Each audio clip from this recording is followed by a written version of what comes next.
দেশের রাজনৈতিক দলগুলোর সঙ্গে অন্তর্বর্তী সরকারের সংলাপে ডাক পাচ্ছে না জাতীয় পার্টি।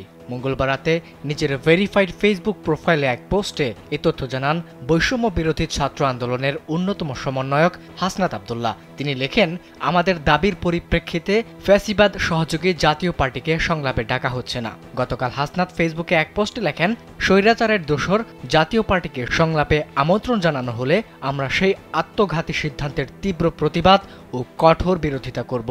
অপরদিকে সোমবার অন্তর্বর্তী সরকারের প্রধান উপদেষ্টা ডক্টর মোহাম্মদ ইউনূসের সঙ্গে জাতীয় পার্টির সংলাপ প্রসঙ্গে বৈষম্য বিরোধী ছাত্র আন্দোলনের অন্যতম সমন্বয়ক সার্জিস আলম ফেসবুক পোস্টে লেখেন, জাতীয় পার্টির মতো মেরুদণ্ডহীন ফ্যাসিস্টের দালালদেরকে প্রধান উপদেষ্টা কিভাবে আলোচনায় ডাকে।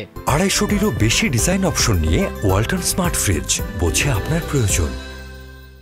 অন্তর্বর্তী সরকার গত শনিবার থেকে রাজনৈতিক দলগুলোর সঙ্গে সংলাপ শুরু করেছে। প্রথম দিনে বিএনপি, জামায়াত সহ বেশ কিছু রাজনৈতিক দল ও জোটের প্রতিনিধির সঙ্গে বৈঠক করে সরকার।